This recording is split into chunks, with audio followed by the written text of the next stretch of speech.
I don't have a clapper today, but this is my pretend clapper. Oh man, we don't have a clapper today. My clapper is downstairs. Brings down the joyness of this podcast. It does, but welcome. Welcome. What's up, everybody? Welcome to the Productivity Lovers Podcast, the podcast about how to become more productive in your work and home environment. The Productivity Lovers Podcast is brought to you by Cris, a certified professional organizer, and Deb, a digital productivity coach. Buckle up and enjoy the show.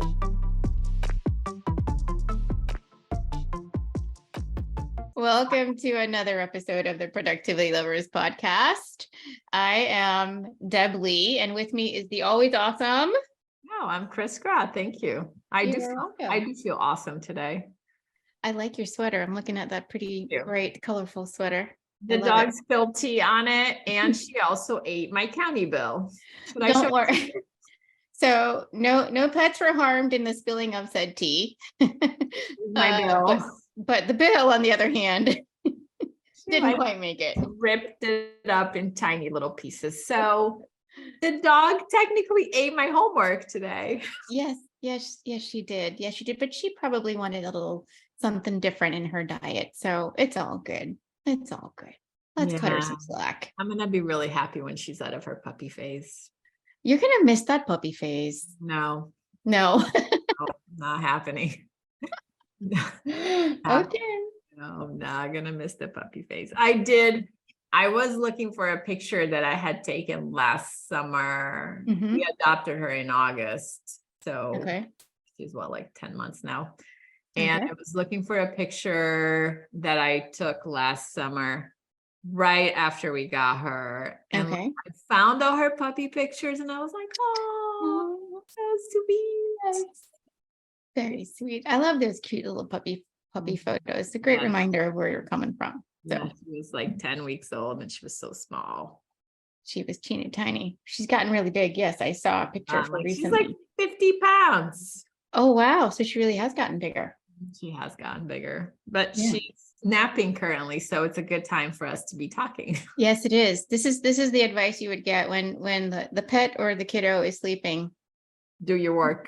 That's when you do your work, which for us today is this very, very interesting podcast episode about really extreme ways to beat procrastination. I know people out there are thinking how did the two of you come up with that? Well, I will let you give the answer. I think we were just going through all of our podcast subjects and we chose procrastination. So we did.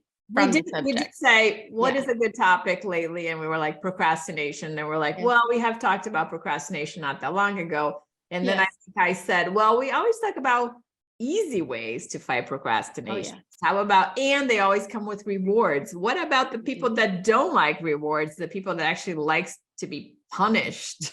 Or that will really work to not be punished because they don't like being punished. That is true. Right? That is true. And we found some really good ways to punish yourself for procrastination. I have to say that I'm going to use some of these in my own life. So, really? You're gonna? I'm not gonna tell you until the end which ones I'm gonna use, but I'm gonna. If you say so. Yeah, there's a few things that I've been procrastinating on for a while that I could use some of these forms of punishment to get myself here. All right. Well. Okay. So are you launching us off? What is the first interesting one that we found? All right. So the first one involves money. Mm-hmm. A couple of them involve money, but nobody likes to waste money. They don't. That is the number one way. It would be the number one way. So you don't want to lose money, good money, hard-earned money, even money that was given to you. You still don't want to lose it, right? No. So imagine having a lot of cash in your hands and you did not do the thing that you were supposed to do. You didn't get the goal done. You didn't achieve the thing. And then you had to take a lighter to that wad of cash. Let's say this was $100. Are we talking about singles here? Well, can you imagine having to burn every single one? I don't know. Is that a federal offense to burn cash? I don't think it's a federal offense to I mean, it burn is your cash. money. You can do whatever you want with it. It is your money. I would not recommend that you burn it. I recommend that you do the thing, or at least try to do the thing. But I would imagine there's also somebody else kind of holding you accountable with that, because I think there is something built into my body, my person, that would stop me from actually burning that cash. So there has to be a third party involved to say, yep, sorry, throw it in the fireplace. Sorry, just can't do it. So I think the first time I heard that technique was in John Acuff's book Finish, which we actually did a book club on it because it is one of my favorite books. Yes, mine too. I love his technique about doubling the time and having your goal to make it attainable. And in that book, as a form of punishment for not attaining your goal, he did suggest burning of the money. And I think that he also talked about, which is the next alternative would be to like take that cash and give it to an organization that you do not support at all. Maybe one that you vehemently hate. So it would be supporting the opposite political party that you believe in. Or, there are some really hot topic organizations out there that if you believe it or don't believe it, that we can find one that you could give your money to, right? Yes. And they probably include guns and abortion and all those hot topics. And religious organizations, all of it, and sex orientation organizations. There are a lot of places that people could support or not support that they would then commit to giving their money to. I was thinking, I think you were wondering, like, how is people gonna really be accountable to this? Well, there has to be this connecting piece that makes you do the follow through on the consequence. So, there's an app, there's a person, there's a thing that would, maybe it's automatically debited from your account and it just goes straight to that person that you can't stand. And I love that you found an app for that. So tell us about it, because that is good technology. I found a few, and some of these have some colorful names. So I ask you to bear with me as I look at them and read them to you.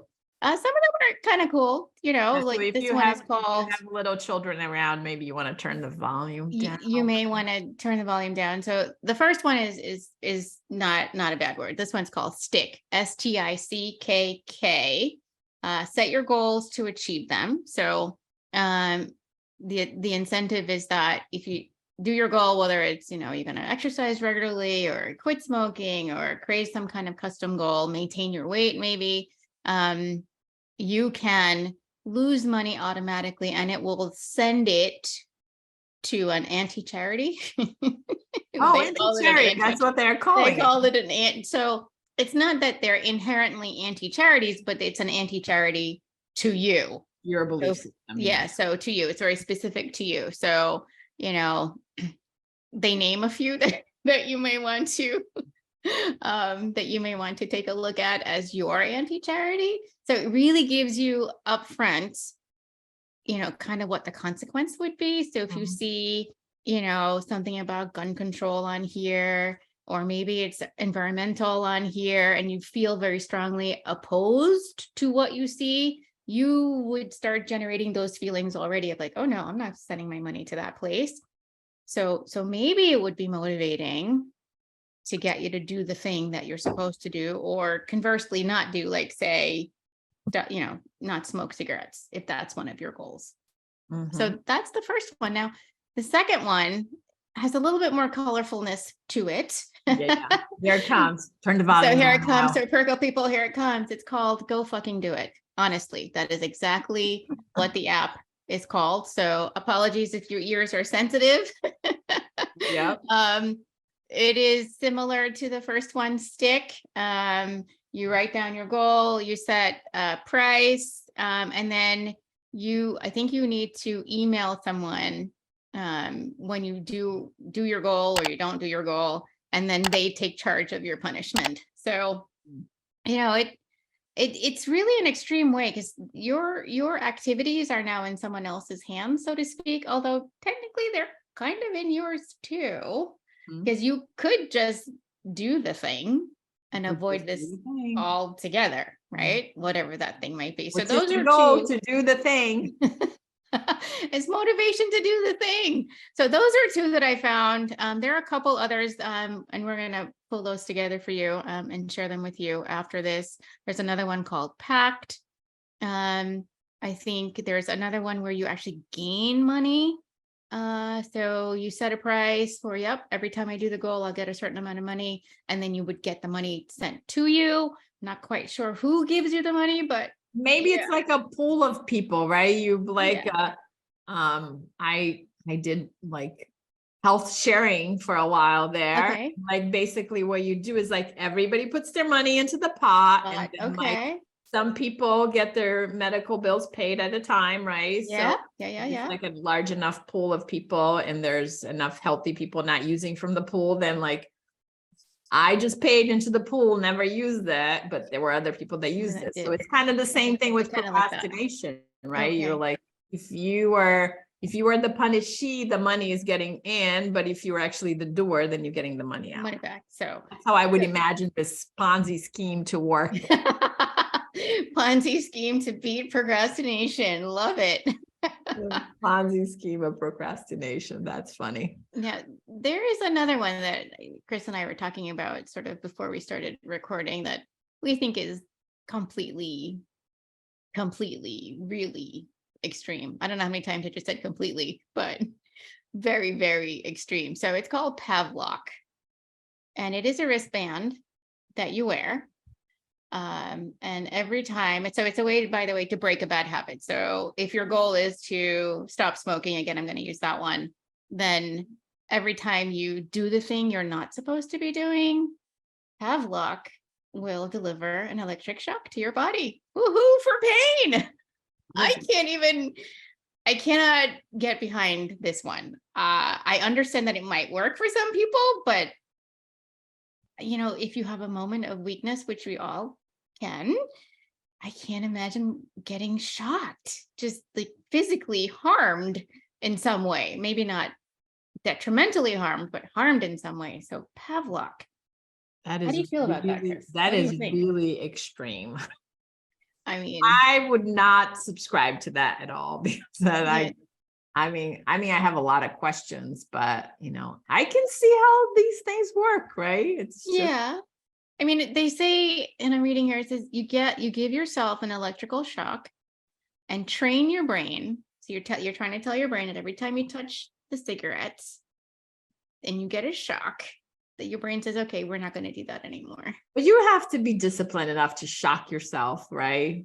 I'm like, I don't know. I was disciplined Yeah. enough to like do the thing, then I wouldn't need to be shocked. I'm like, I would like to speak to someone that has successfully used this app, please. Well, here it also says, so you can give yourself a shock, or you can automatically set up sort of parameters, and the thing will know when to zap you, or you can give control to somebody else and they will zap you. Yeah. So I don't know. So that one is maybe, I don't know, I guess that is tied into procrastination. You're not sort of advancing that goal of, not smoking or stopping smoking, quitting. So I think that one is super extreme, and I wouldn't recommend it. I imagine the shock is probably not so deep that it's going to change the whole electrical makeup inside your body, but nonetheless, it's still No, it's probably a little zap. but still. I think, I'm not an expert in brain, but like, neuroplasticity and rewiring your brain is very much like in every literature nowadays, when you're talking about developing habits. Yes. I can see how a little zap may help you become a little, I guess. better. I mean, better. Did you notice that it was called Pavlok? It kind of reminded me of Pavlov's dogs and how he trained them with the bell, right? So, I mean, there's something to it. Okay? We were just giving you options here, people. Just a few options to maybe take it to another level. So there's another one. You were telling me about another one that I thought was super cool about a writer who would procrastinate on his writing. Yeah, I think we found an article from Boise University. Where is that article? Sorry, I closed my You tabs. close your tabs. That was a good thing. Tabs can be distracting. Oh, that's not very good because now I want to talk about it and I don't know where it Okay. is. Man. Okay, so the premise of I'm gonna find the article in a minute. The Yep. premise of their solution is the nothing alternative. Right. Essentially, what you're supposed to do is you can be doing the task you're supposed to be working on. Yes. And if you choose not to do the task you're not supposed to be working on, then that's fine. But then you cannot do anything at all. You can't be on the internet. You can't watch TV. You can't read a book. You can't call your friends. You can stand, you can sit, or you can look out the window. You can lay on the floor, but you cannot do anything else. So you would essentially be alone with your thoughts. Alone with your thoughts, yes. Huh. That would be a little, so like for an extended period of time, for the whole day. I mean, the article said as long as it takes. As long as it takes. So can you decide, okay, I've had enough of this alone time, I'm going to go write? Yeah. You can. Yeah. Okay. At any time you can change your mind. You can just be like, I'm actually going to go through. I'm going to go through with this. Yeah. I mean, I'm making some assumptions here. So, okay.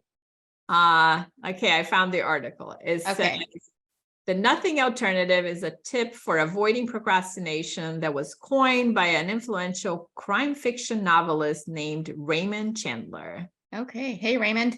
And he used it as a way to write every single day. So, yeah. Well, he knew his trigger, right? He knew that he probably can't stand being alone in a room by himself. So it's either that or write. Yeah, so he says he advises writers and presumably people of all professions who suffer from procrastination to do the same. Okay. He says if he doesn't feel like writing it, then you shouldn't try it. And I agree with that, because if you're not in the mood, you're not in the mood. But then you can look out the window, you can stand on your head, or you can lay on the floor. But you cannot do any other positive thing. No reading, no letter writing, no glancing at windows, no writing checks. Write or do nothing. Write or do nothing. So that could be, wow. I think that one, I could try that one, I think. I think I could try that one.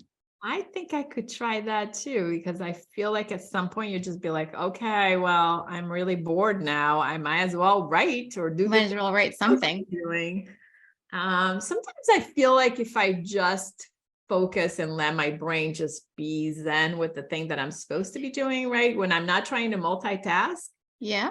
Do the thing. The problem is multitasking, because then you get distracted by your apps, or you get distracted by your notifications, or your email, or then you remember it's somebody's birthday and you have to pay them, or you remember you haven't paid the dog sitter, then you have to pay them. It's like there are so many things that come in our brains, even though, like we don't have ADHD, but like we're responsible for so many things. So if if you're not doing the thing you're supposed to be doing, then do nothing. Yeah, I think I might try that the next time I'm going to try it with writing, like course, blog post, website copy. I'm going to have to hold me to it. I'm going to hold you to it. I'm going to ask you how it went. Yes. I think I could try that. I think I could try that.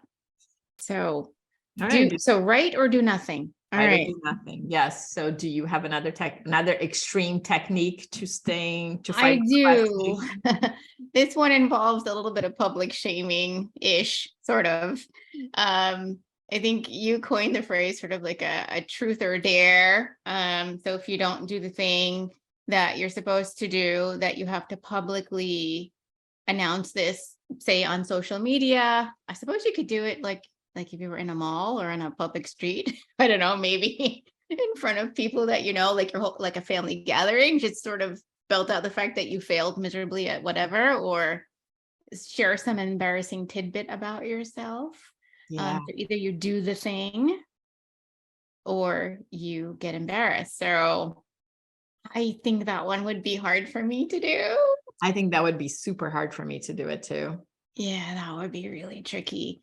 I mean, that one could be tied to another person as well. So if they know that you didn't do the thing, maybe they shout you out on social media, like very publicly, or they Yeah. email all of your closest friends and tell them something from when you were younger that was super embarrassing. I don't know. That one Like would your be hard. childhood nickname or something like that. It could be like anything that you think of that would make you cringe. That's if someone else knew, you're like, oh my gosh, no. Yeah. So I can think of so many things as you were like, my head was running through like all of these embarrassing things from my childhood that my siblings would probably be the best people to keep me accountable because Yes, they would. know all of these stories. Absolutely. I mean, it could also be something from your presenthood, your present adulthood that maybe you're like, I don't know. My present adulthood is not as embarrassing as my childhood. I would agree with that for myself as well, but you never know. Some things come up. I didn't have the wisdom of like, foresight as a kid. I don't think any of us did. Yeah, that gives it a lot of dares and truths to be told in your if you're procrastinating and you're willing to. I think I would burn money before I would engage into like embarrassing stories. You know what? I'm with you on that one. I can make the money back. Yeah. I can make the money back. I would still feel a little bit badly about burning it, but I'd feel better about burning it than sharing a thing that was very personal to me. Yeah, maybe at the end of this podcast we can rank them in the order of like. Okay, I think we shall do that. We shall do that. All right. So you have shared some apps on how people can help themselves not be stuck in procrastination. I mean, like I highly recommend the finished book by John Acuff, and like I said, we'll link to it again. Yeah, we're gonna link to the show notes, the episode that we talked about it, because it's such a powerful little book. And then I think the last tip that we have on the extreme list, yes, you said it's kind of controversial because it is called the Jerry Seinfeld method, and you said, well, he did not claim that he doesn't claim it. He did an interview and he was like, what are you people talking about? I didn't do that. Well, Lifehack wrote an article, I think in 2009. Yeah. And they said the Jerry Seinfeld method, which means is pull out a calendar and do something every single day. So you get to check that off. And then the visualness of having this thing consistently, right? You don't want to break the chain of the consistency. So you'll keep doing. And I think that's can be mostly used for like exercise or developing good habits. That's what came up. It was like eating right. I was like, if I wanted to or do exercising, eating right, those writing. Well, if you write for a living, that would be a good one. I don't write for a living, so writing every day wouldn't give me a check.